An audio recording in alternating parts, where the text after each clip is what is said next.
Assalamualaikum warahmatullahi wabarakatuh. Bismillah, alhamdulillah, wassalatu wassalamu ala Sayyidina Muhammad Rasulillah, amma ba'd. Pemirsa iNews, dalam acara Lentera Ilahi yang berbahagia, marilah kita pertama-tama membacakan syukur kita kepada Allah Subhanahu wa Ta'ala yang telah memberikan kenikmatan, memberikan kesehatan bagi kita semuanya, sehingga kita bisa beraktivitas dengan sebaik-baiknya.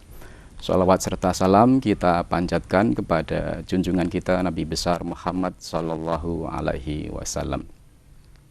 Pada kesempatan kali ini kita akan membahas tentang toleransi. Jadi toleransi ini akhir-akhir ini menjadi banyak perbincangan di kalangan masyarakat terkait dengan keragaman yang kita miliki di negara kita ini. Toleransi berasal dari bahasa tolerance atau toleration, yang artinya adalah kita bisa menahan diri atau bersabar. Nah, toleransi juga bisa diartikan menghargai orang lain, menghormati orang lain dengan perbedaan yang telah dimiliki, yang terutama dalam perbedaan agama. Meskipun juga ada perbedaan-perbedaan yang lain dalam kehidupan bermasyarakat, misalnya perbedaan sosial, perbedaan budaya, perbedaan politik. Namun kenapa yang lebih menonjol adalah lebih mengedepankan toleransi agama? Karena di dalam agama, di samping di situ ada ajaran-ajaran untuk berinteraksi dengan orang lain, karena di sana ada doktrin yang itu rentan sekali ketika terjadi perbedaan-perbedaan. Oleh karena itu, toleransi ini menjadi penting di dalam kehidupan bermasyarakat dan beragama. Di dalam bahasa Arab, toleransi ini disebut dengan tasamuh atau as-samhah, yang artinya kita berlapang dada atau kita juga menghormati orang lain. Itu kira-kira berkaitan dengan toleransi. Barangkali toleransi ini tentu banyak pertanyaan-pertanyaan di kalangan masyarakat, yang diantaranya adalah sebagai berikut ini. Nah, akhir-akhir ini terjadi banyak sekali kericuan ataupun kekacauan di negeri ini karena adanya perbedaan-perbedaan atau mungkin bisa disebut dengan intoleran. Nah, menurut Bapak, apa penyebab dari intoleran tersebut sehingga sangat banyak sekali terjadi di negeri ini? Ya, betul. Akhir-akhir ini muncul terjadinya intoleransi di tengah-tengah masyarakat kita. Nah, secara psikologi massa, ketika di sana ada komunitas, maka secara otomatis di samping ada persamaan-persamaan yang ada, sekaligus di dalamnya ada perbedaan. Misalnya kita sebagai manusia, ya tentu dari nilai-nilai kemanusiaan kita memiliki kesamaan. Nah, disitulah kemudian muncul perbedaan. Sama manusia, kemudian beda agama. Bisa juga beda warga negara. Kemudian ketika kita sama agamanya, dibedakan lagi dengan yang namanya madhab atau kepercayaan. Kemudian kepercayaan yang sama lalu dibedakan lagi dengan organisasi kemasyarakatan. Ormasnya sama, dibedakan lagi dengan parpol. Parpolnya sama, terus seperti itu.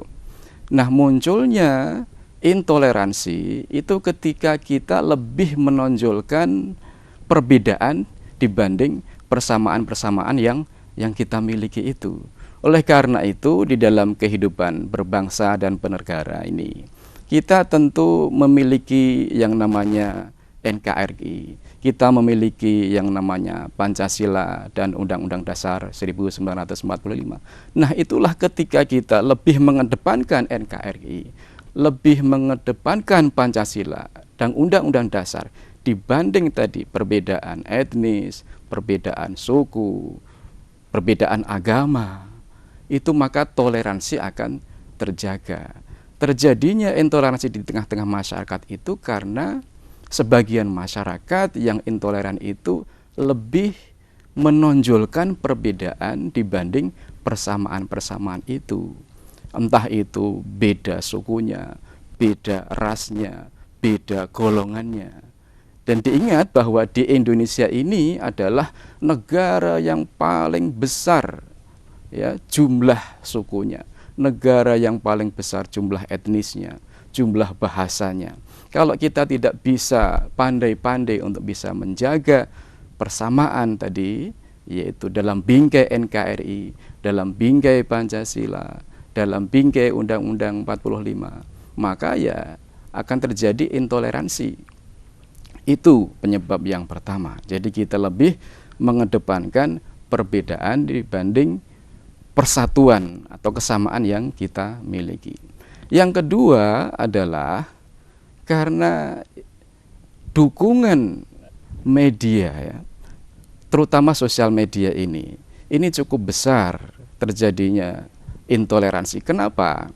Karena hal-hal yang kecil, misalnya percikan api di daerah yang terpencil itu bisa saja di blow up, bisa dipublish sehingga seakan-akan itu menjadi persoalan yang besar, menjadi persoalan bangsa, menjadi persoalan negara. Padahal itu hanya kasus-kasus kecil yang mestinya itu bisa diselesaikan dengan sebaik-baiknya di tingkat lokal. Inilah bedanya perbedaan kondisi sosial yang dukungan teknologi informasi itu sangat pesat dibanding kondisi sosial ketika belum ada teknologi informasi. Itulah beberapa hal yang mungkin menjadikan kondisi intoleransi ini terjadi di negeri kita. Meskipun itu sebenarnya ya hal-hal yang tentu tidak mewarnai negara ini, tapi tetap harus kita sikapi. Baik pemirsa iNews yang berbahagia, tentu ada pertanyaan-pertanyaan yang lain yang berkaitan dengan toleransi ini. Kita rehat sejenak dan jangan kemana-mana, tetap di Lentera Ilahi.